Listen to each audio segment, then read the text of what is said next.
privilège de venir écouter sa parole. Amen.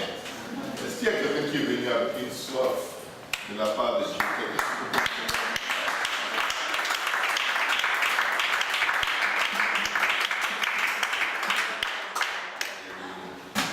Alléluia. Quand on prie, Dieu nous parle toujours. Amen. Quand je le dis, je sens tout de suite quelqu'un a envie de demander, mais comment est-ce que tu vas savoir que c'est Dieu qui te parle? Mais parce que c'est à Dieu que tu pries. Amen. Et c'est ce qu'il va te dire écrit dans sa parole. Amen. Tu ne peux pas être en train de prier, Dieu il te parle, tu commences, la première idée c'est que, mais est-ce que c'est sûr que c'est Dieu? Si c'est lui à qui tu es en train de parler, tu vas savoir. Et tu vas même rapidement discerner, ah ça vient pas de Dieu. Alléluia. Alléluia. Le Seigneur m'a mis quelque chose à cœur aujourd'hui. Amen. Et c'est avec beaucoup de plaisir que je veux le partager avec le peuple de Dieu. Alléluia. La parole déclare qu'il donne la force à celui qui est fatigué. Amen. Et aujourd'hui, une parole que le Seigneur m'a mis à cœur et qui peut être le titre de cette leçon est simple, c'est mêle-toi de tes affaires. Amen. Amen. Qu'est-ce que vous avez vu? Mêle-toi de tes affaires. C'est pas une insulte, c'est pas une agression. Mêle-toi juste de tes affaires. Amen. J'étais là, je priais, je suppliais, Dieu lui dit non, ne laisse pas tomber. Il me dit, mais mêle-toi de tes affaires. Mêle-toi de tes affaires. Viens commencer à mêle-toi de tes affaires. Vous avez peur de dire ça. Ce n'est pas une insulte. C'est même un très bon conseil. Amen. C'est une recommandation qui vient du ciel. Mêle-toi de tes affaires. Vous savez ce qui nous empêche d'écouter Dieu? On s'occupe de tout sauf de Dieu. On est concentré dans les affaires des autres. Tu as remarqué comment tel frère regarde telle soeur. Mets-toi de tes affaires. Mets-toi de tes affaires. Tu n'utilises pas tes yeux. Amen. Il ne t'a pas demandé de lui prêter tes lunettes pour regarder la soeur. Mets-toi de tes affaires. Et peut-être ce n'est même pas elle qu'il est en train de regarder. Est-ce que vous n'avez pas remarqué que parfois tu peux avoir un regard évasif dans une direction où il y a une personne, mais tu ne vois pas la personne? Mais quelqu'un va dire, j'ai vu comment tu l'as regardé, mets-toi de tes affaires. Amen.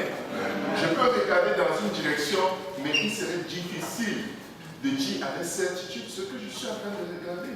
À moins que j'ai un contact, même des fois quelqu'un peut avoir un contact yeux à yeux avec toi, mais ce n'est pas toi que la personne regarde. Est-ce que quelqu'un t'a déjà regardé vers toi et il fait ça? Tu le salues et il continue. Tu le salues, il continue, et tu te tournes, tu vois que c'est quelqu'un derrière toi, et la personne. Et là, tu vas dire, ah, il a salué, je n'ai même pas répondu. Ce n'est même pas toi qui salue. Amen. Il ne faut pas se donner trop d'importance. Amen.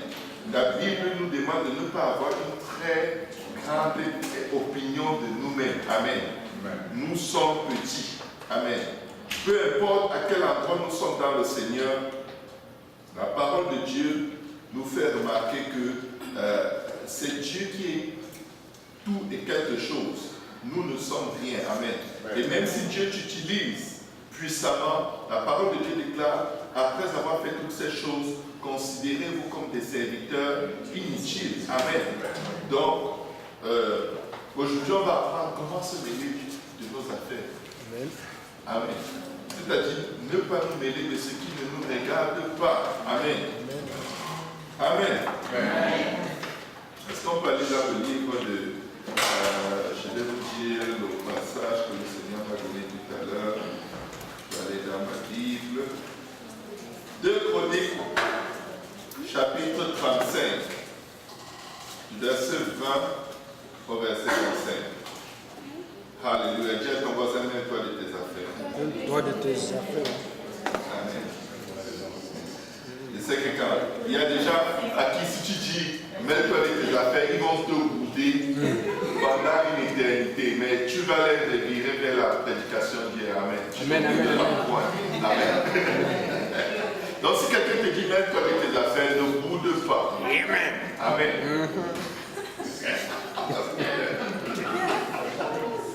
Mets-toi avec tes affaires. 2 Chroniques, chapitre 35, à partir du verset 20. Est-ce qu'il y a quelqu'un qui peut m'aider à lire? Après tout cela, après que Josias eut réparé la maison de l'Éternel. Après que Josias eut réparé la maison de l'Éternel, c'est l'un des rois dans la Bible connu pour avoir rendu un grand service au Seigneur. Amen. Il a été fidèle, il a été correct, il était presque irréprochable, sauf que Josias avait une manie de se mêler de ce qui ne le regarde pas. Ce n'est pas parce que tu pries, ce n'est pas parce que tu es rempli du Saint-Esprit. On dit même rempli. Je ne connais pas beaucoup de gens qui sont vraiment remplis du Saint-Esprit. Amen. Vous savez, quand vous êtes rempli du Saint-Esprit, vos noms ne sont pas souvent cités dans les affaires. À moins qu'on soit en train de mentir à votre sujet, parce qu'on veut vous persécuter pour votre piété. Amen. Josias était un homme agréable à Dieu. Mais comme chaque être humain a son talon d'Achille ou sa pierre d'achoppement ou son épine dans le pied ou le sable dans sa chaussure, à un moment, quand il fait des choses sans consulter Dieu. Parce que c'est ce qui arrive quand on se met des affaires qui ne nous regardent pas. On n'a pas demandé à Dieu. On n'a pas demandé à Dieu. Est-ce que tu as remarqué que, je ne sais pas venu remarquer ça, je suis venu chercher Jésus. Est-ce que c'est chez Jésus qu'il y avait un mouvement? Non, ne me parle pas de ça. Je ne veux pas savoir ce qui ne me regarde pas. Je ne veux pas savoir. Dis encore ton voisin, mêle-toi de tes affaires. Mêle-toi de tes affaires. Alléluia.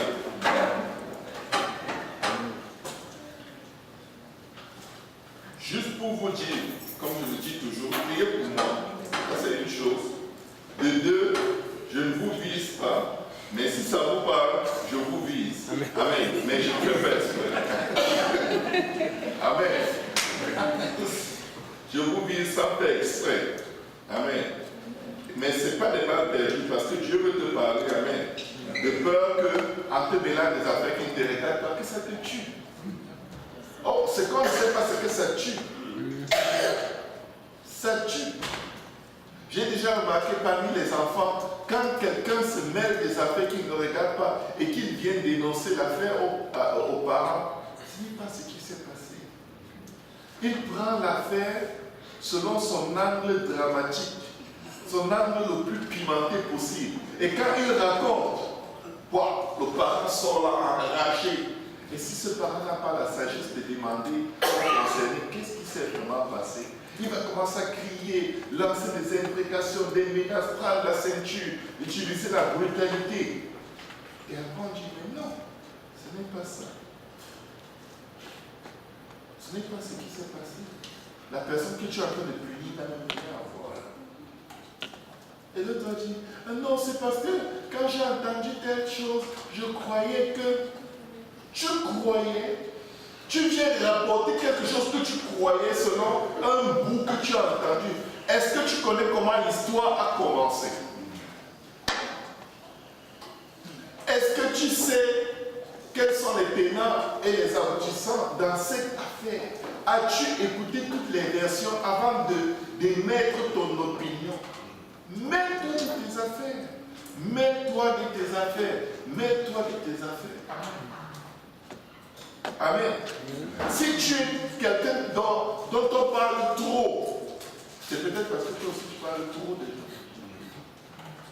Surtout si on parle trop de toi en mal et que tu commences à faire l'unanimité des mauvais rapports, fais attention, peut-être ta bouche est trop mêlée aux affaires des autres. Mets-toi avec tes affaires, sauve ta peau.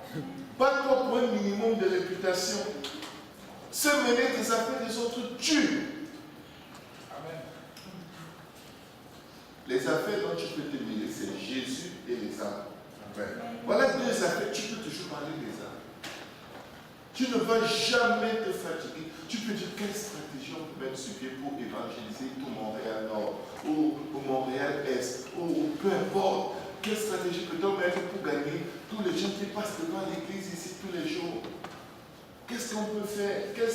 Parlons des âmes. Parlons de Christ et Christ crucifié. L'apôtre Paul dit qu'il ne veut rien savoir d'autre si ce n'est Christ et Christ crucifié. Il est en train de dire, ne mettez pas de vos affaires. Les problèmes que tel a avec tel, Marc a avec tel, Jean a avec tel, je ne veux rien savoir. Jean n'est pas mort à la croix pour moi. Amen. Je vais juste poser une question. Quand tu te mêles des affaires des autres, est-ce que ça te rend plus spirituel? Mais est-ce que ça veut qu'on se mêle des affaires des autres parce qu'on croit qu'on est très spirituel? On donne des opinions, ce que dit, mais pourtant la Bible déclare que, et puis il y a ceci, et les Écritures, mais un chrétien n'est pas supposé. Et toi, quand tu vas prier, tu dis, Seigneur, pardonne-moi mes péchés. Tu viens de parler sur la vie des autres. Mêle-toi de tes affaires. La Bible dit, avant de chercher à retirer la paille qui est dans l'œil de ton frère, enlève la poutre. Le Seigneur est en train de dire poliment, mets-toi de tes affaires. C'est là la Bible, mets-toi de tes affaires. C'est biblique. J'ai juste formulé ça dans notre langage contemporain.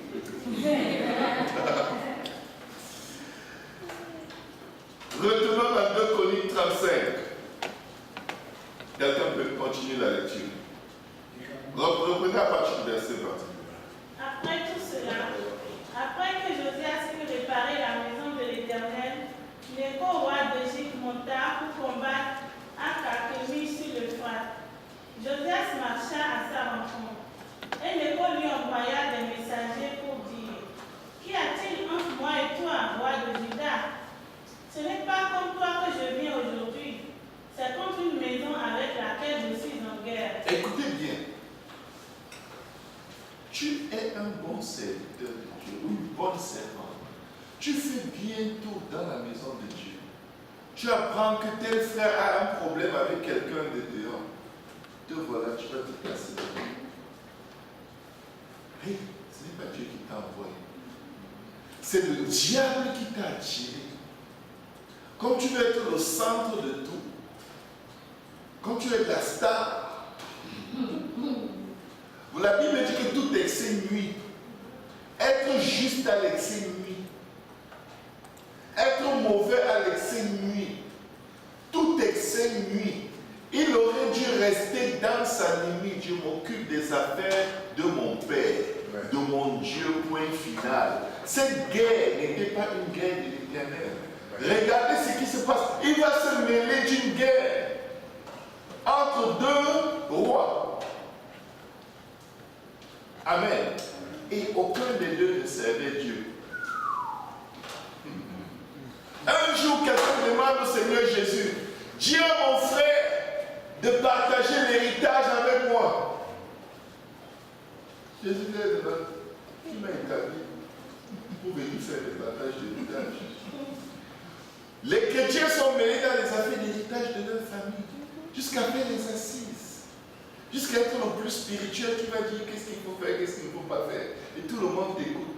Et tu sors de là avec des gens qui ont juré d'avoir ta paix, qui ont juré de t'empoisonner, parce que tu te mets des affaires des païens.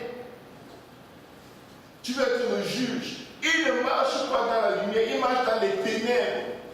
Un serviteur de Dieu, un roi, il se fait tuer comme un petit, chevreuil.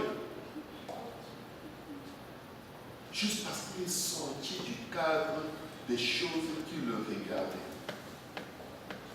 Faites attention à votre zèle, qu'il ne vous amène pas à un endroit où l'ennemi a préparé un piège et il va vous dévorer. Qu'est-ce que la Bible dit par la suite? Ne t'oppose pas à Dieu qui est avec moi, de peur qu'il ne te détruise. Écoute bien. Mais ce roi savait que Dieu lui a donné l'autorité sur le type qu'il allait tuer. Et il dit à un serviteur de Dieu, tu sais quoi, mets-toi de tes affaires. Parce que moi, je suis le zèle que j'ai qui me pousse à aller détruire cet homme. C'est Dieu qui me l'a donné. Donc, là où tu es en train de venir, peut-être tu pries Dieu, mais tu as oublié une chose, ça ne te regarde pas. Ça ne te regarde pas. Tu es en train de te battre contre Dieu, pourtant tu sais Dieu. Quand tu te mets des affaires qui ne te regardent pas, tu es en train de te battre contre le Dieu que tu pries.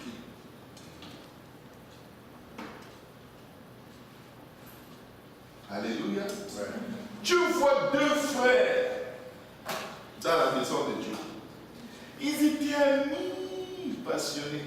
Et là, boum, il y a un froid, il s'éloigne. Tu viens là. Pourquoi je ne te vois plus? Je ne te vois même plus. Qu'est-ce qui se passe? Avant, on te voyait ici avec telle personne. Vous étiez bien, mais qu'est-ce qui s'est passé? Là, tu écoutes une version. Tu prends ton zèle de l'éternel, ou c'est ton éternel toi-même. Tu vas vers l'autre côté. On te raconte une autre version. Ça ne donne pas. Il y a un des deux qui est un grand menteur ou une grande menteuse. Oui, je parle des enfants de Dieu. Il y a beaucoup de menteurs ici qui n'hériteront pas voir, bien sûr. Mais nous venons juste à l'histoire. Un des deux ment de sorte qu'il n'a pas besoin d'un démon pour l'aider à mentir. Il est tellement concentré sur défendre son image, défendre sa cause, faire paraître à tout le monde que c'est lui l'innocent. Comme ça, on va lui taper dans le dos. Oh, tu as raison. Vraiment, l'autre là, il ne sert pas Dieu. Il n'est pas réel. Alors que tu sais que tu mens. Alors que tu sais que tu manipules les informations. Maintenant, vous savez quel est le problème dans cette affaire? C'est ce médiateur qui n'est pas envoyé par Dieu. Qui veut faire le tonton spirituel. Ou la tata spirituelle. Qui vient réconcilier les irréconciliables. Les deux sont habités par un esprit de dispute. Ils ont envie de se faire la guerre parce qu'ils ne servent pas Dieu. Ils décorent les bancs de l'église. Tu essaies de réconcilier deux impies que la trompette peut laisser, à moins qu'ils ne se répandent. Écoutez, Dieu nous a donné un ministère de réconciliation pour réconcilier le monde avec Dieu. Toute autre affaire qui se passe dans la maison de Dieu doit aller vers le berger. Quand vous voulez faire les petits bergers, vous oubliez que vous avez affaire à des petits lions.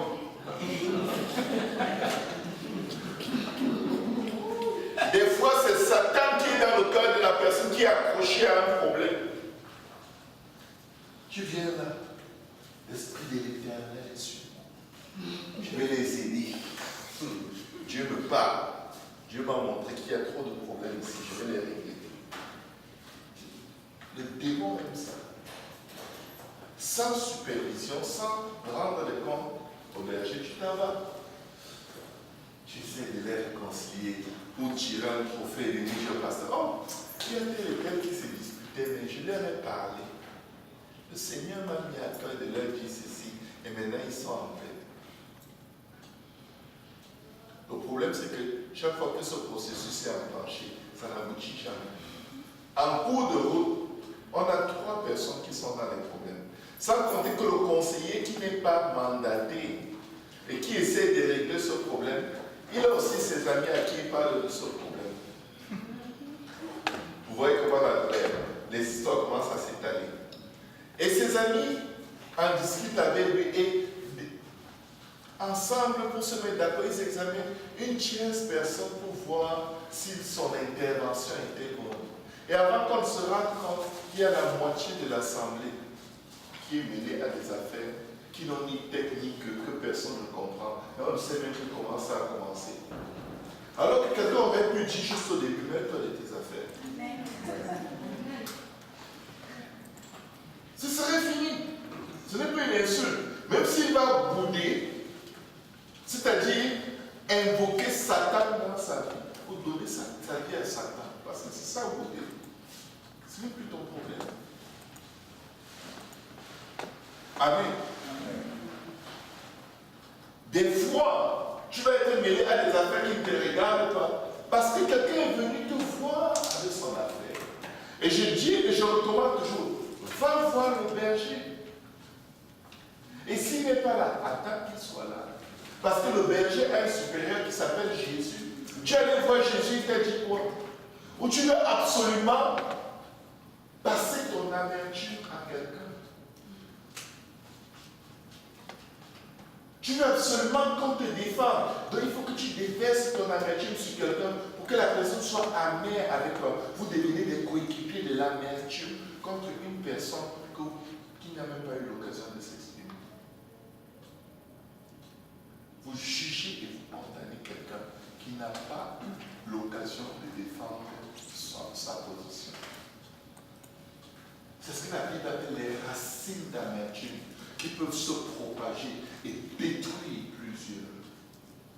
Parfois, quelqu'un va te mêler des affaires qui ne te regardent pas. Tu vas prononcer un seul mot, une malédiction va te dévaster tes finances, amener les maladies dans ta maison, l'échec dans tes études, au travail, on te chasse.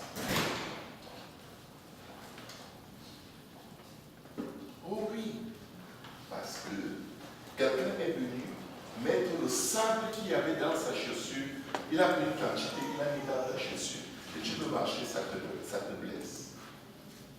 N'oubliez pas, le diable a quand même eu une prophétie, celle qui montra la cheville de la descendance de la femme. Oui, une question. Oui.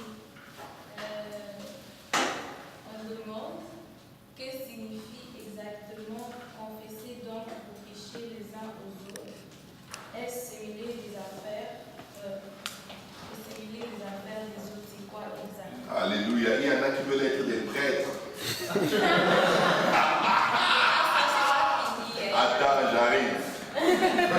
Arrêtons d'abord de confesser vos péchés les uns aux autres. Si j'ai péché contre toi, je viens te demander pardon. Je dois te confesser ce que j'ai dit et j'ai fait contre toi.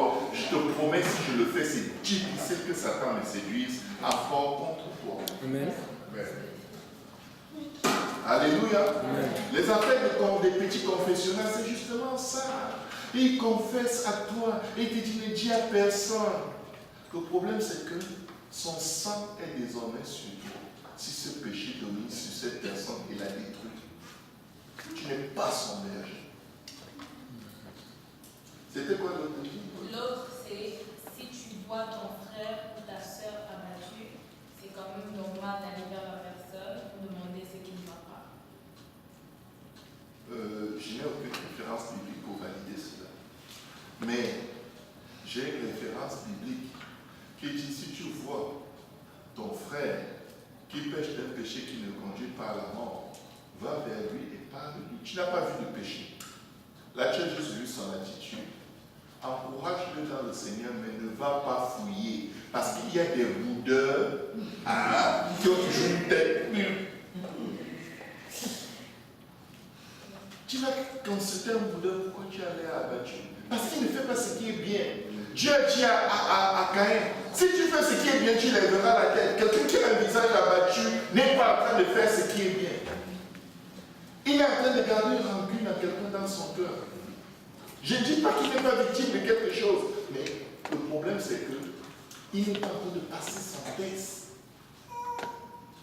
Quand tu es offensé, le test est sur toi. Je veux t'éprouver pour que tu sortes le fruit de l'esprit. La patience. Il n'y a pas de fruit sans qu'il y ait offense. Aucun fruit ne pousse sur la terre sans briser la terre. La terre est l'endroit d'où nous avons été formés. Nous sommes formés de la poussière de la terre. Et tous les fruits qui sortent de la terre brisent la terre. Pour que tu portes un fruit, il faut que tu sois brisé. Parce que nous sommes poussière. Nous avons été tirés de la terre. Pour que cette terre porte des fruits, elle a été fracassée. Elle a été brisée. Les racines des semences ont été loin dans les profondeurs. Dieu va permettre qu'on t'envoie le noyau d'un avocat au fond de ton cœur. Une parole qui va te donner le vertige. Et le Seigneur sait que cette personne a tort. Dieu sait déjà. Mais Dieu te dit, toi, suis-moi. Oui, ces gens sont méchants, mais toi, suis-moi. sont mauvais. Mais toi tu réagis comment? Tu réagis pire que eux, donc tu es comme eux. Tu commences à les calomnier, à chercher à te venger. Ça veut dire que tu étais plus mauvais qu'eux. Parce que peut-être ils ne savent même pas ce qu'ils t'ont fait.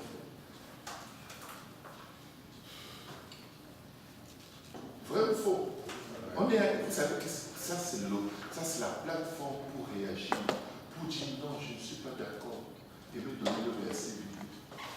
C'est tout. Parce que nous formons des disciples de Christ, pas des disciples de nous. Donc si tu me vois mal réagir un jour, ne te dis pas, oh non, là comme pasteur Serge, je t'avais vu réagir comme ça veut dire que moi aussi je peux. Non. J'essaye de suivre Dieu de tout mon cœur, de toute ma force. Je me bats avec ma propre chair. Et ma chair est très souvent brisée. Homme de douleur, habitué à la souffrance. La Bible dit qu'il a plu à Dieu de le briser. Nous sommes nés de Christ parce qu'il a été brisé. Il y a des gens que tu vas amener au salut parce que tu es brisé et ils t'observent pour te voir craquer, devenir sauvage, agir comme un lion, agir comme un scorpion. Tu agis comme un agneau. Il s'est dit non. Je croyais qu'il n'y a plus d'enfant de Dieu, mais j'en ai vu un. On lui a fait telle chose. Elle n'a pas du tout réagi comme la chair, comme moi. Si c'était moi, j'allais mou. Mais eux, c'est des mous. Non, c'est des agneaux. Ils portent le nom de l'agneau suprême. L'agneau immolé pour enlever les péchés du monde. Jésus dit, si quelqu'un veut être mon disciple, qu'il se charge chaque jour de sa croix, qu'il renonce à lui-même. Se charge de sa croix et me suit. Quand tu te défends et tu t'énerves, tu es en train de refuser le disciple-là de Jésus.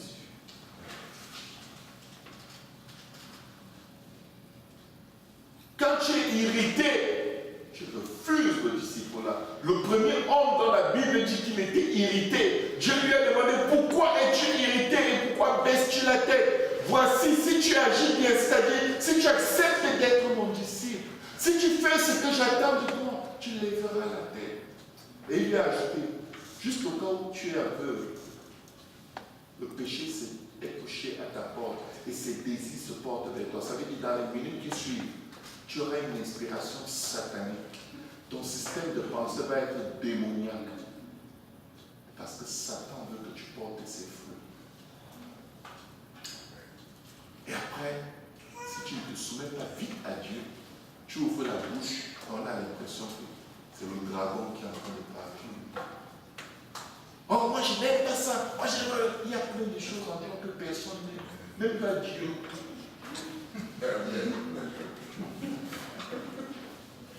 Dites-moi une chose qu'on a fait de mal au Seigneur Jésus qu'il aimait. Une seule chose.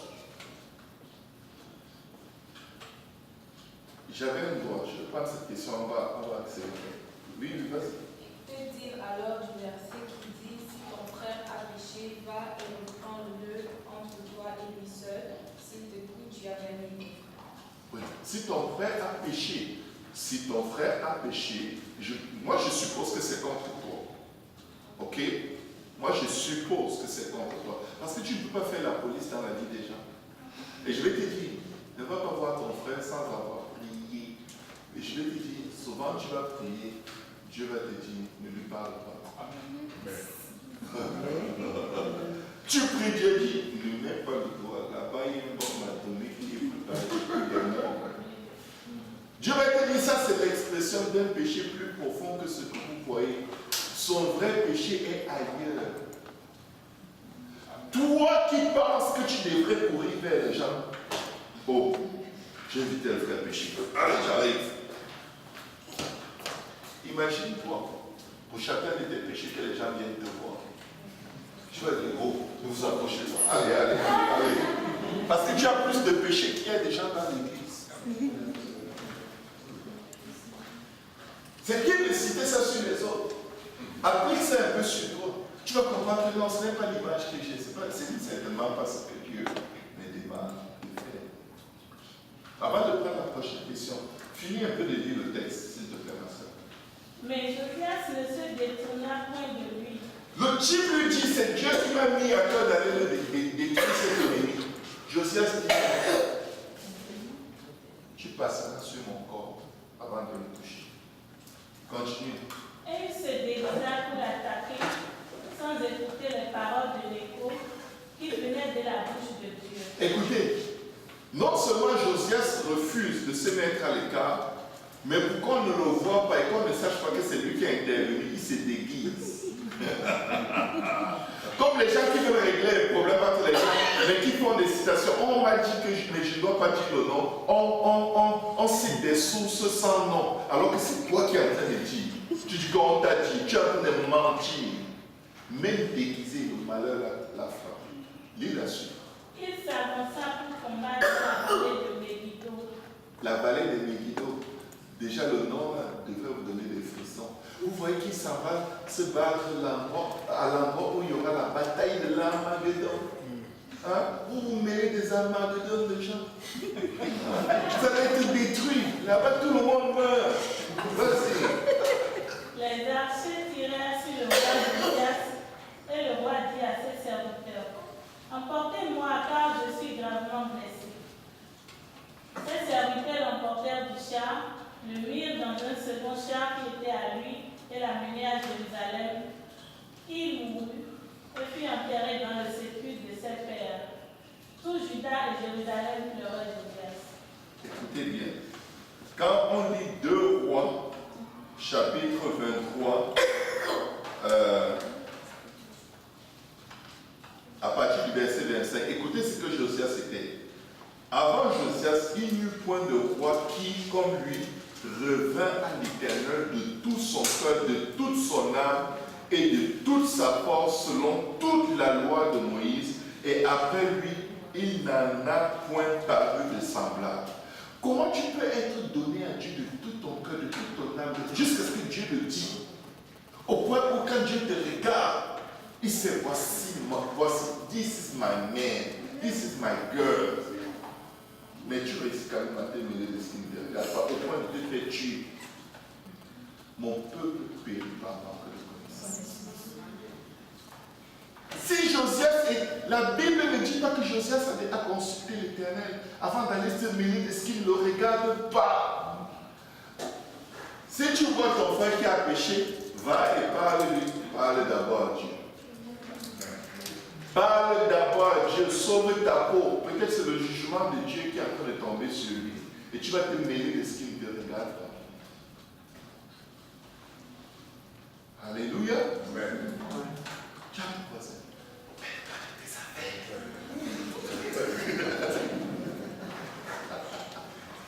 Se mêler des affaires des autres tue.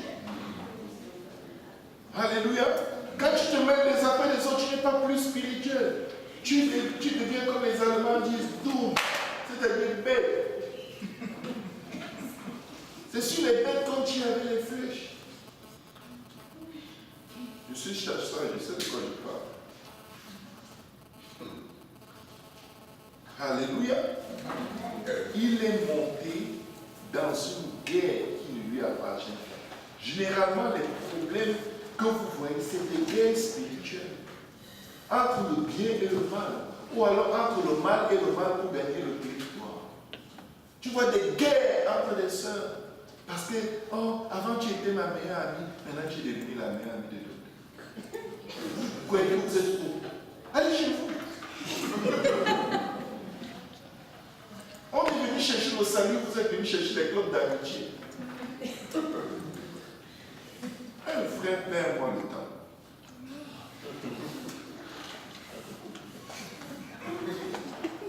Alléluia. Amen. Et ce n'est pas une exception. Regardez ce que le proverbe dit. Proverbe 20, verset 19. Celui qui répand la calomnie dévoile les secrets. Amen. Ne te mêle pas avec celui qui ouvre ses lèvres. Les calomniateurs, ne t'assoient pas près de. Quand quelqu'un a toujours les news, il y en a qui fonctionnent comme des gazettes. Quand on veut répandre un commérage, on sait à qui il faut parler. On vient, on lui donne la semence. Tiens, toi là, ça fleurit toujours chez toi. Ça produit. Il y a même surproduction. Vas-y, tiens, voici l'info. Les gens en parlent jusqu'à ce que même les puces de lit chez eux sont au courant de l'histoire. Et c'est pas ça l'église.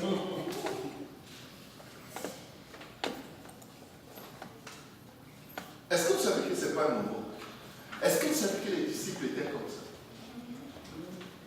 Et vous savez quel était le disciple en chef? Qui était le champion de commérage? C'est celui qui avait la clé. Je crois que Dieu lui a donné la clé exprès. Le message allait aller loin.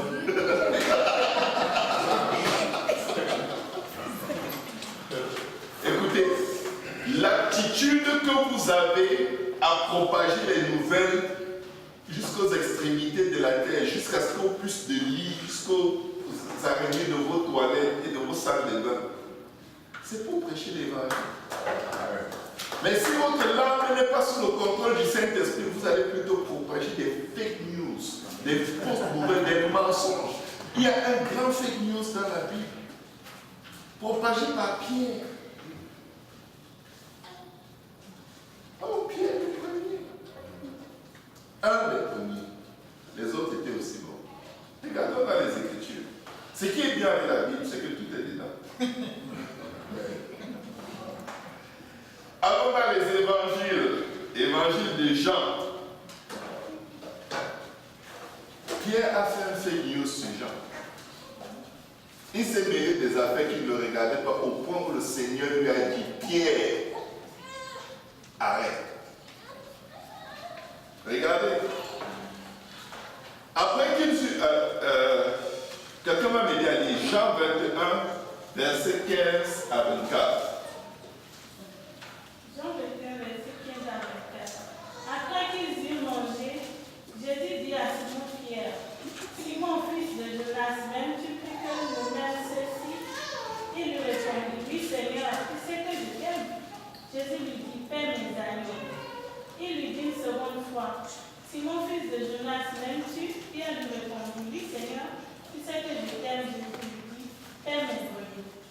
Il lui dit pour la troisième fois, Simon, fils de Jonas, m'aimes-tu? Pierre fut attristé de ce qu'il lui avait dit pour la troisième fois, m'aimes-tu? Et il lui répondit, Seigneur, tu sais toutes choses. Tu sais que je t'aime. Jésus lui dit, paie mes brebis.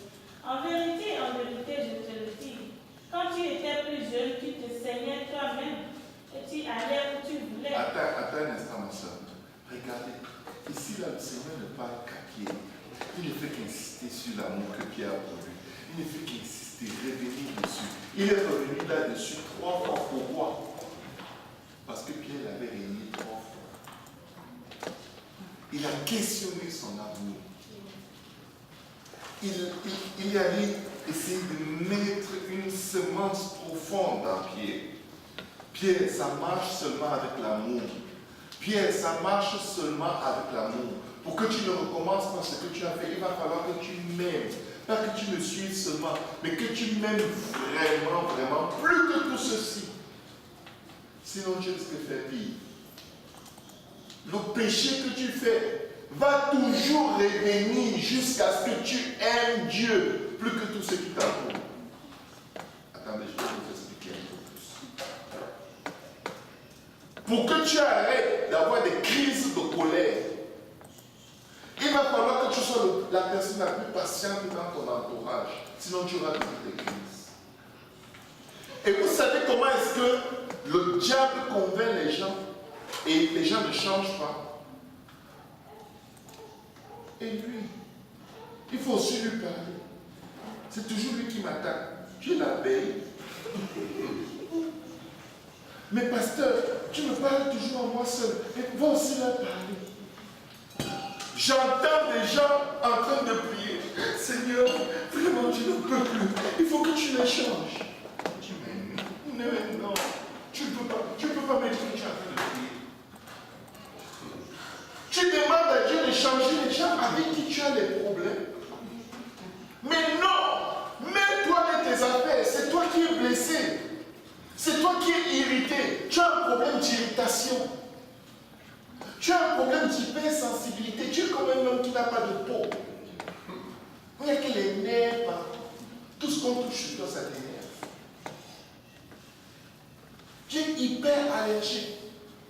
Tout te frustre, tout te gratte, tout te pique. Tu as des allergies.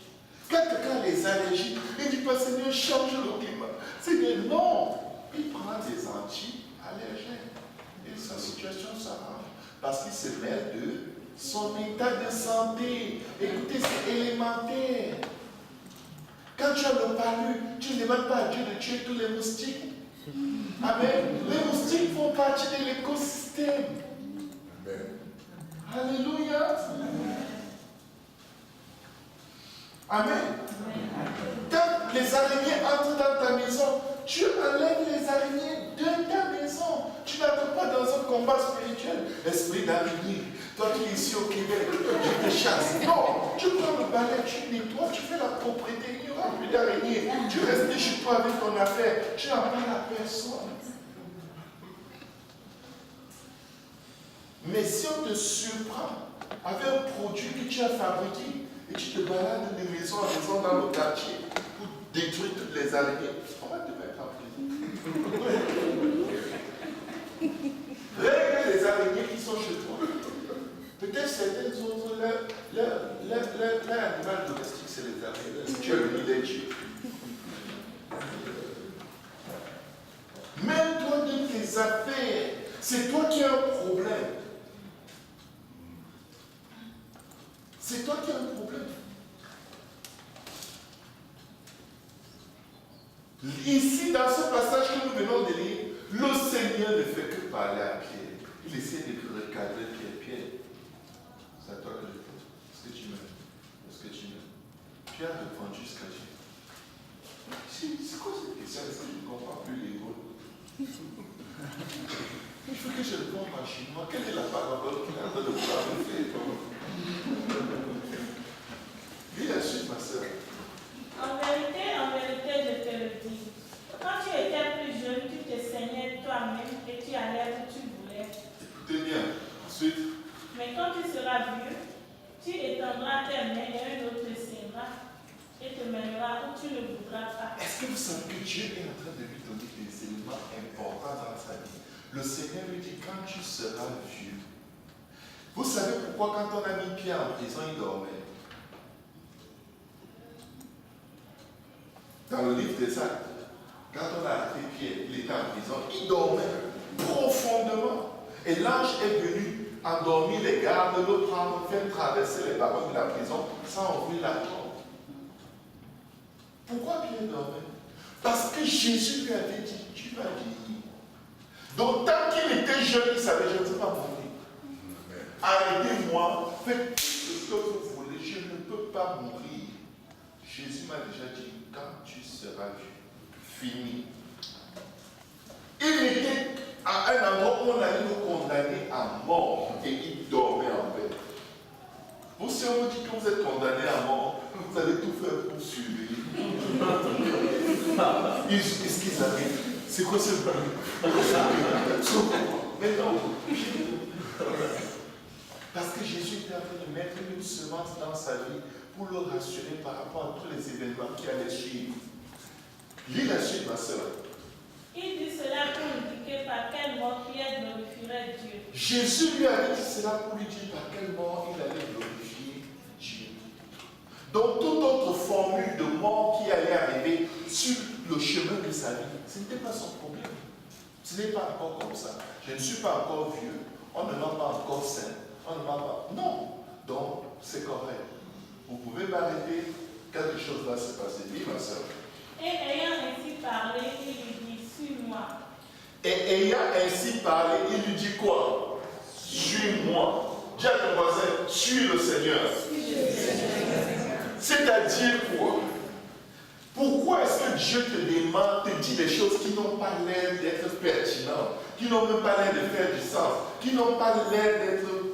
C'est comme, naturellement, je te suis déjà, Seigneur.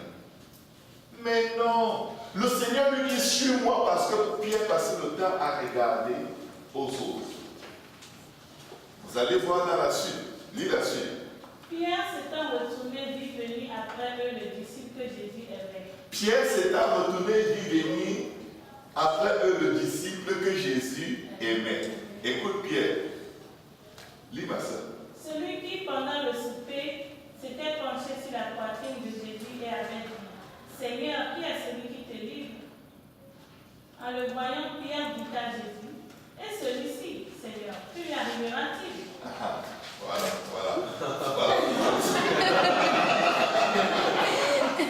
Oh Seigneur, c'est toujours moi qui dois me corriger. Et les autres, ils restent toujours, ils ne changent jamais. Dieu dit, toi, suis-moi. Tu n'arrives pas à suivre Dieu parce que tu portes les fardeaux qui ne te regardent pas. Est-ce que tu sais que même la personne qui te fait mal, ça ne te regarde pas? C'est ta réaction que Dieu veut. Dieu veut faire de toi quelqu'un de la crème de la crème. Et la crème de la crème est fruitée. Quand on dit que tu es la crème de la crème, c'est-à-dire que tu es la crème qui tu dépasses les crèmes fruitées. Tu es la crème qui est finement fruitée. Amen. Donc tu es le meilleur du meilleur. Tu es tout ce que Dieu a de plus délicieux. Donc peu importe ce que quiconque te fait, toi, suis-moi. Si quelqu'un veut être mon disciple, qu'il renonce à lui-même et qu'il porte sa croix chaque jour et me suive. Il est en train de dire à Pierre, Pierre, même si personne ne va me suivre ici, toi, suis-moi. Et regardez alors, regardez comment quelqu'un réagit mal quand il ne se mêle pas de ses affaires. Vas-y. Jésus lui dit, si je veux qu'il demeure jusqu'à ce que je vienne, que t'importe? Si je veux qu'il demeure jusqu'à ce que je vienne, que t'importe? Pierre voulait savoir si lui aussi va mourir vieux. Pierre voulait savoir si lui aussi va être décapité, si lui aussi, à la fin de sa vie, il va glorifier le Seigneur.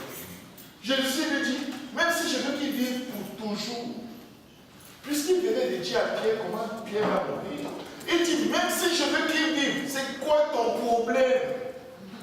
Que t'importe? Vas-y. Toi, suis-moi.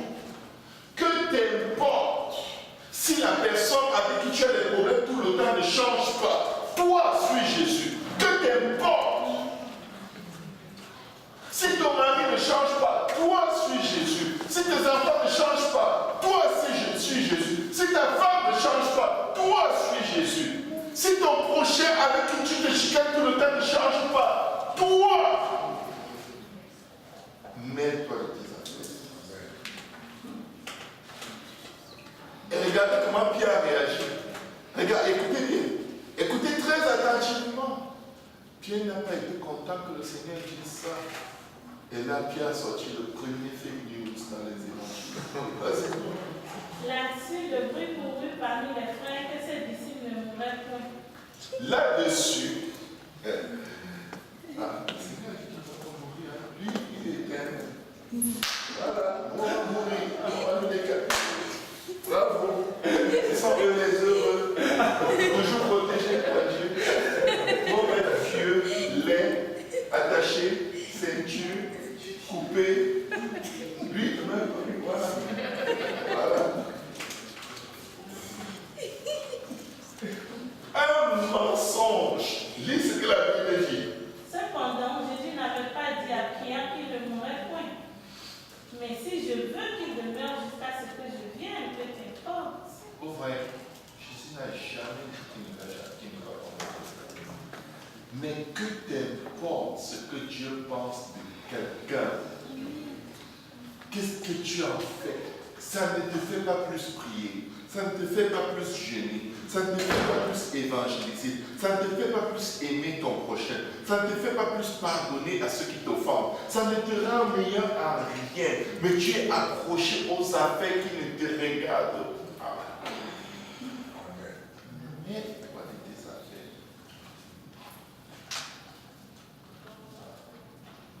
Tu vas être pasteur des gens. Je vais te dire une chose. Les gens qui se précipitent pour faire les petits pasteurs, ils ne sont pas capables d'endurer.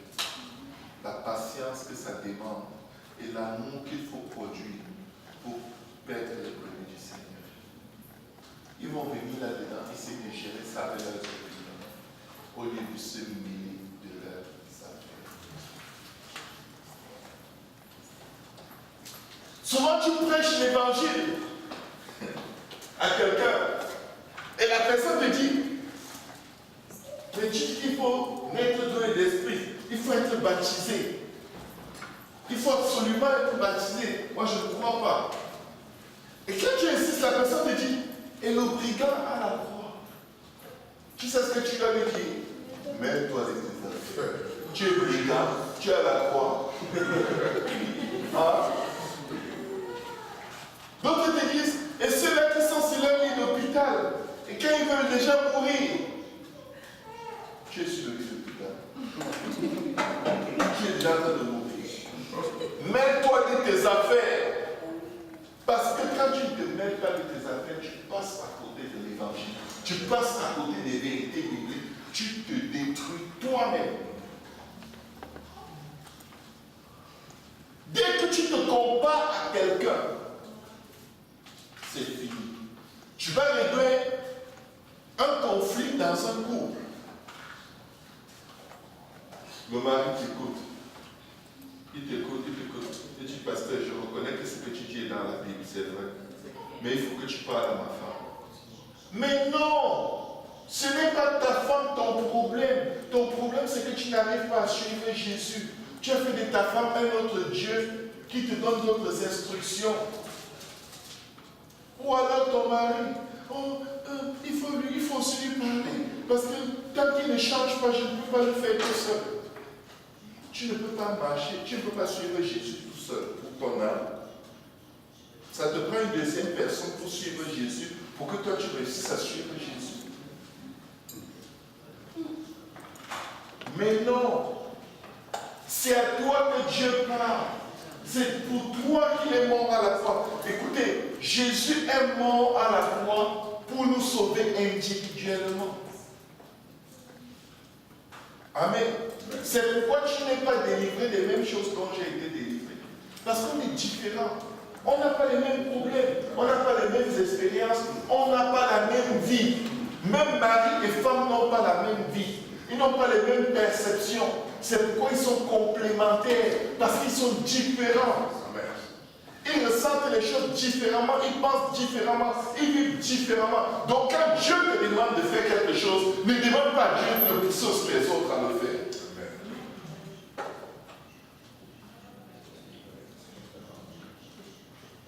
Il faut se nourrir de ses affaires.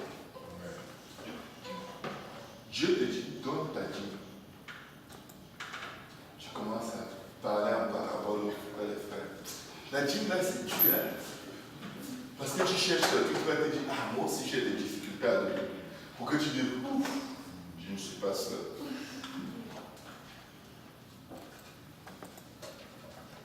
Tu as des difficultés à jeûner. Tu cherches en parabole. Oh, la période de jeûne arrive. Je ne sais pas, parfois je me bats. Tu ne déclares pas, tu lances juste un peu d'infos dans l'air. Pour trier s'il y a quelqu'un qui se bat. Comme ça, quand tu ne vas pas jeûner, je dis, ah, je connais au moins telle personne.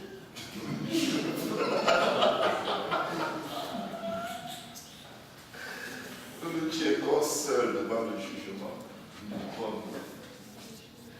Oui, il y aura des milliards de gens pour être témoins. Mais Dieu va te parler à toi seul. Tu vas te dire quoi? Mais Seigneur, il y a telle personne, c'est parce que moi, ma colère, c'est telle personne qui me mettait en colère. Vous savez que ça, c'est le bon français. C'est pas vrai que quelqu'un te met en colère. Je peux te faire parler allemand. Parce qu'il n'y a pas l'allemand, ton père ne sait ce que je fais. Je ne peux pas parler allemand. Alléluia. Amen. Ce qui sort de toi était dans toi avant que la personne n'existe. Amen. La sensibilité des guêpes, c'était en toi. Tu es une guêpe. Le vieil homme en toi est un homme guêpe. C'est pourquoi tu as envie de piquer tout le monde. Dès qu'on te dérange, tu dis ping, ping, ping. Quand quelqu'un te parle, la personne est comme ça dit, le coup va venir. Hein? Tu n'as pas. Tu ne te fâches pas. Tellement tu es dégoûté.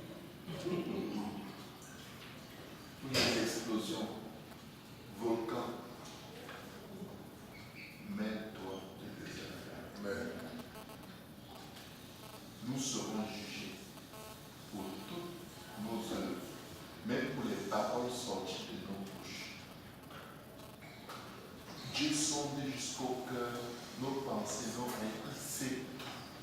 Et que pour chaque chose que nous avons fait pendant notre vie sur la terre, il y a un jugement. Et ton jugement n'est associé à personne. Quand on lit la description du jugement devant le trône blanc, il n'y a personne qui ose même prononcer le nom de Satan. Personne n'ose dire c'est le diable. Parce que c'est tellement évident quand le souffle te quitte que tu es responsable de tes actes. Mais nous devons être conscients maintenant et nous mêler de nos affaires. Aller pleurer devant Dieu pour nos propres âmes, pour nos mauvaises pensées, pour nos pensées qui accusent les gens qui ne sont même pas au courant de ce qui se passe. Est-ce qu'il vous est déjà arrivé d'interpréter les gestes, les regards, les paroles de quelqu'un et mettre une affaire sur le dos de la personne parce que sûrement il ne dit pas ça par hasard, c'est parce qu'il sait ce qu'il m'a fait. Surtout quelqu'un qui va prêcher des trucs rudes comme moi. Moi, je suis tellement accusé que je ne sais même pas si. Et c'est juste correct. Amen. Vous savez quoi? Je ne sais rien. Je ne veux rien savoir. Vous savez pourquoi? Chaque jour, je vais devant Dieu prier pour mon âme. Avant de prier pour ma femme et mes enfants, je prie d'abord pour moi. Parce que si je ne suis pas sauvé, je ne peux pas sauver personne. J'ai déjà beaucoup de problèmes avec moi-même. Donc, les vôtres. Je ne vois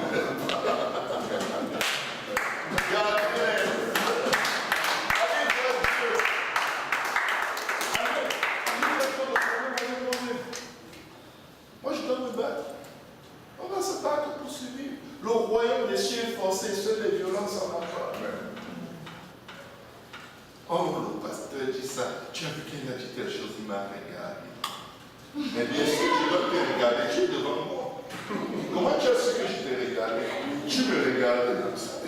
Donc tu devais me regarder, moi je ne te regarde pas. Et maintenant tu bouges. Parce que j'ai dit quelque chose en te regardant. Mais devient invisible, tu vas voir, tu peux pas te regarder. Mêlons-nous de nos affaires. Oui, ma soeur. Oui, dans un cas où, tu sais, des fois, il y a des sœurs qui peuvent venir te demander comme des requêtes de prière, mais qui t'exposent en même temps pour te croire la requête de prière. Tu lui coupes la parole, tu dis non, je veux juste ça. Est-ce que c'est dans sa vie? Oui. Si c'est dans sa vie, il faut que... Ah, écoutez bien. Ce n'est pas interdit de partager un problème, une histoire, un fardeau que tu as avec quelqu'un. Mais la Bible dit, ô homme, comment toi, tu n'es pas capable de garder un secret dans ton cœur? Crois-tu que la personne à qui tu vas le dire le gardera? Les gens qui viennent te dire leur affaire, parce qu'ils ne veulent pas aller dire au berger, quand leur affaire va se propager de loin, ils vont te pointer comme étant la personne qui a raconté. C'est une épée à double tranchant. Parce que la même personne qui va te raconter son histoire et te dire, ne dis à personne, c'est la même qui va le dire au moins à 7 personnes. Et quand la nouvelle est dehors, tu as parlé à personne. Non. Tu as parlé à personne. Non. Tu as parlé à personne. Non. Regardez, tu as parlé à personne. Il y a 3 groupes. C'est le problème est ici. La personne ne s'examine pas. Oui. Si le berger est au courant, C'est pas ça. elle a déjà parlé avec juste. Le problème, c'est que quand si le berger est au courant, écoute, c'est à la discrétion de tout le monde de choisir à qui tu veux parler de tes affaires. Mais sache que quand ça va sortir, tu es le seul coupable et responsable. Ok? Parce que tu ne peux pas, regarde, je vous donne un exemple. Les médecins sont tenus par le secret professionnel.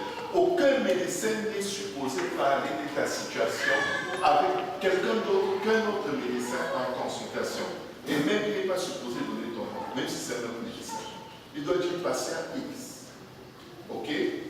Mais maintenant, si toi, le patient, tu parles, tu racontes tout ton problème et toute ta vie à la réceptionniste du cabinet médical, à chaque infirmière, celle qui vient prendre ta tension, celle qui vient pour faire ton prélèvement de sang, celle qui balaye.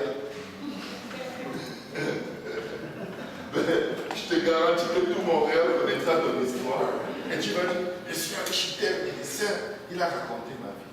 Mais non, c'est toi qui gaspilles le monde avec ton histoire. C'est toi qui pollues la vie des gens. Parce qu'il y a des gens qui sont comme un journal. Dès qu'une info entre, c'est ouvert. Question. Wow, je vais réciter le seul facile, straight. Alléluia. Mets-toi de tes affaires. Mets-toi de ta vie de prière. Mets-toi de ta vie de la lecture de la parole de Dieu. Mets-toi de ta vie de jeûne. Mets-toi de tes enfants. Laisse les enfants des autres. Ceux qui ont trop de choses à dire. Non, les enfants du pasteur ne sont pas. Tu as des grands enfants. Ok? Si tu veux même plus d'enfants, tu peux avoir. Mais mets-toi de ce qui te regarde. Ok? Oui, ma soeur. Tantôt, vous parliez que quand on a un problème avec quelqu'un, on se sent, on est blessé. Voilà, mieux vaut qu'on le garde pour nous. Ah, j'ai dit ça, qu'on le garde pour nous. Dans le sens où, au lieu d'aller de le dire à la personne qui nous a blessés, je ne sais pas si vous voyez. Vas-y, juste. Au lieu de dire à la personne qui nous a blessés, mieux vaut qu'on le garde et qu'on se construise. Non. Je vais vous donner un secret pour la réconciliation. Déjà, quand tu vas vers quelqu'un, ne va pas démontrer à la personne combien tu as fait du mal et combien tu as eu mal. La personne peut te dire non, je ne t'ai pas fait du mal, je t'ai fait du mal tout seul. Tu vas faire quoi? Tu tombes dans la leçon d'hier, tu ne bouderas pas. L'envie de bouder va te dépasser. Quand tu vas vers un être humain, va avec une perspective de réconciliation. Va en enlevant la possibilité que la personne puisse reconnaître ses torts. Tu vas toujours te réconcilier. Va même en t'excusant, même si tu es victime. Tu vas voir, tu vas amener la personne plus à la raison en te positionnant comme faisant partie du problème, au lieu de te positionner comme étant innocent. Je te donne un exemple. Le frère Charles, qu'est-ce que je peux me dire? Je n'arrive même pas à imaginer. Le frère Charles envers les yeux. Qu'est-ce qu'il va dire? Non. Je viens à l'église, je ne salue pas le frère Charles. Et ça fait 10 fois que je le fais, je passe à côté de lui, je ne dis pas bonjour. Ce n'est pas le cas. Je pense que ça va bien, on est correct. Mais ça fait. Et là, il commence à s'imaginer tout plein de choses dans la tête. Oh, je le rejette, je ne veux pas le voir, je n'apprécie pas sa présence dans l'église. Et il est blessé parce que les pensées commencent à lui mettre la tête à chaud là. Il doit mettre des glaçons sur sa tête tout parce que les pensées, c'est des agressions démoniaques maintenant. Maintenant, qu'est-ce qu'il fait? Il vient me voir. Il dit, pasteur, je suis désolé, ça fait plusieurs fois que tu es venu à l'église. J'ai oublié de venir te saluer. Les pensées lui disent que je le rejette, je le fuis. Mais il vient me dire plutôt, comme il se met plutôt comme étant la personne qui a failli. Je vais te dire une chose. Ce qui va sortir de ma bouche va me donner la vraie version des faits, sans que je sois en train de me défendre. Je vais lui dire non. C'est plutôt moi, j'ai peut-être tel problème, j'ai peut-être telle situation dans ma vie qui font que j'ai tellement la tête en l'air que pardonne-moi si je ne t'ai pas vu. Là, il comprend ce qui se passe réellement. Au lieu de venir me dire, pasteur, depuis là tu as changé avec moi, tu ne me dis même plus bonjour, tu me vois, tu m'ignores. Il commence à sortir des actes d'accusation alors qu'il ne sait pas ce qui se passe dans ma vie. Il ne sait même pas que j'ai besoin de ces prières. Il n'a même pas prié pour moi. Il a juste cherché ce qu'il pouvait recevoir qu'il n'a pas eu. Vous voyez, c'est très égoïste d'aller chercher à régler les problèmes en te présentant comme une victime. C'est de l'égoïsme. Parce que la personne même qui te fait du mal, souvent, elle est ailleurs. Elle passe à travers la vallée de l'ombre de la mort, tu ne sais pas. Mais tu te dis comme, c'est à moi, c'est moi. C'est toujours, pourquoi c'est toujours nous qui en a fait du mal? Pourquoi on ne se dit pas, aïe, ça va mal, ça fait longtemps que je ne prie pas pour telle personne. C'est pourquoi la personne commence à avoir des comportements un peu bizarres. Seigneur, pardonne-moi, j'ai failli dans ma responsabilité de veiller sur mon frère. Non! Personne ne va questionner ça. Tu ne te demandes pas, est-ce que je prie pour la personne? Est-ce que je l'encourage? Est-ce que je la motive? Est-ce que je l'appelle de temps en temps? Non. Tel a dit ceci. Tel a fait ceci. Écoute, si tu as des problèmes avec l'humanité, le ciel est ouvert. Si l'âge de la mort vient te dire, je te prends dans une semaine, tu vas migrer comme ça. Tu es sur la terre, tu te plains de tout le monde. Dieu dit, bon, je viens te prendre, tu es comme, mais Seigneur, je ne suis même pas encore marié. Moi, je suis marié, ça fait seulement 5 ans. Les gens ont vécu 40 ans de mariage. Juste une façon de dire, on n'est jamais satisfait, à moins qu'on se mette en position de donner. Il y a plus de bonheur à donner dans ce monde. Il y a plus de bonheur. Oui, merci. Je suis totalement d'accord avec vous que souvent, sans le savoir, il y a des gens qui vont se sentir offensés. Mais est-ce que vous ne pensez pas que c'est aussi des blessures qu'ils ont eues dans leur enfance, que, comme vous parlez d'hypersensibilité tout à l'heure? Bien sûr, ça vient de quelque part. Mais qu'est-ce que Dieu est en train de faire? Dieu est en train d'essayer de traiter cela. Est-ce qu'on peut te traiter une blessure sans que ça te fasse mal? Ça te fait toujours mal. Tu te blesses, on vient avec une aiguille et le fil. Pour coudre quoi? On ne coupe pas l'air, on coupe ta chair. On pique. On pique à la voix qui fait déjà mal. Mais c'est un processus de guérison. Amen. Oui, les gens sont... Écoute, ce que l'être humain est vient de quelque part. C'est la même façon de vivre héritée de nos parents souvent. La Bible dit ne vivez pas selon la même façon de vivre héritée de vos parents. Dieu reconnaît cet héritage charnel et diabolique en nous. Mais il nous montre que nous avons le choix. Dieu ne veut pas que, ah non, je comprends. C'est parce que ton père te battait trop. Donc tu peux battre les gens. Tu peux crier sur les gens. Tu peux agresser les gens. Tu peux rouler. Parce que je sais d'où ça vient. Mais non, celui qui agresse est une nouvelle créature. Les choses anciennes sont passées. Voici toute chose est devenue nouvelle. Amen. Question. Plus de questions. Alléluia. Est-ce qu'on peut acclamer le Seigneur?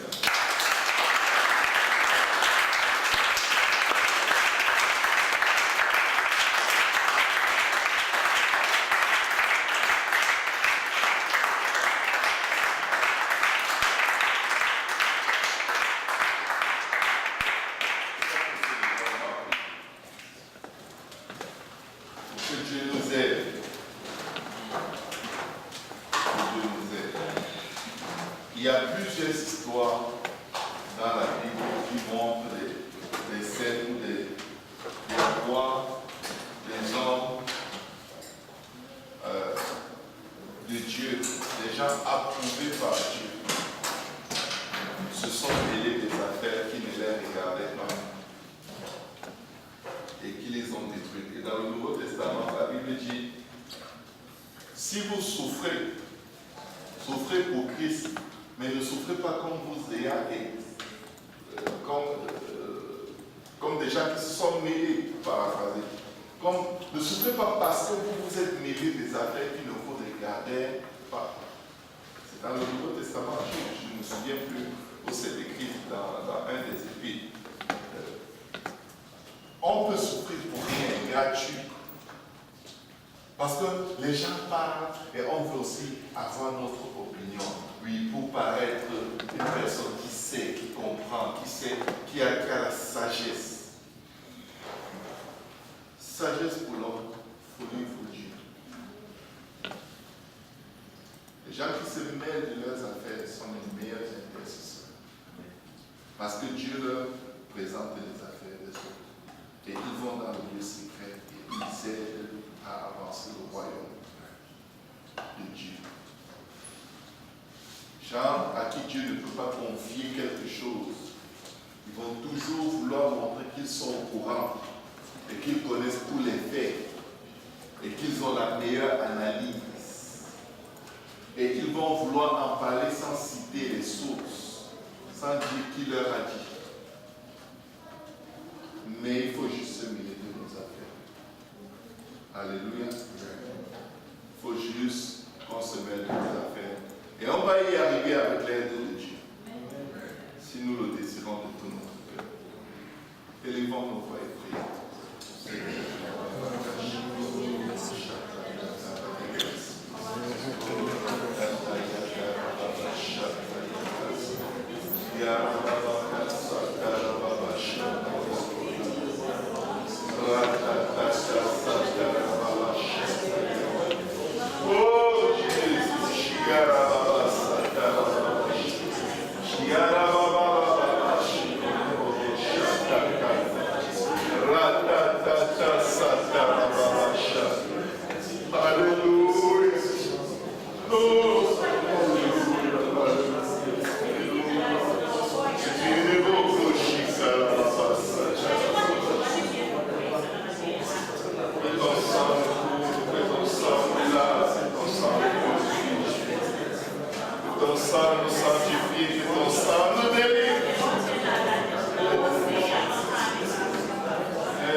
Délivre-nous du mal, Seigneur. Délivre-nous du mal.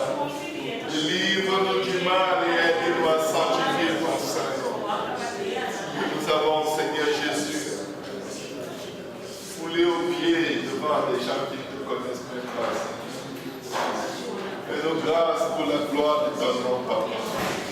Au nom de Jésus. Au nom de Jésus, le peuple de Dieu dit au nom de Jésus. Au nom de Jésus.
Dieu, papa, que nous puissions, papa, faire ta volonté, appliquer cette parole, papa, qui vient directement du ciel. Nous prions, Seigneur, pour que tu bénisses ce repas, ainsi que les mains que nous avons préparées, que tu bénisses le temps de fraternité que nous allons avoir. Que tout le monde dise au nom de Jésus. Au nom de Jésus. Amen. Que le Seigneur vous bénisse. Amen.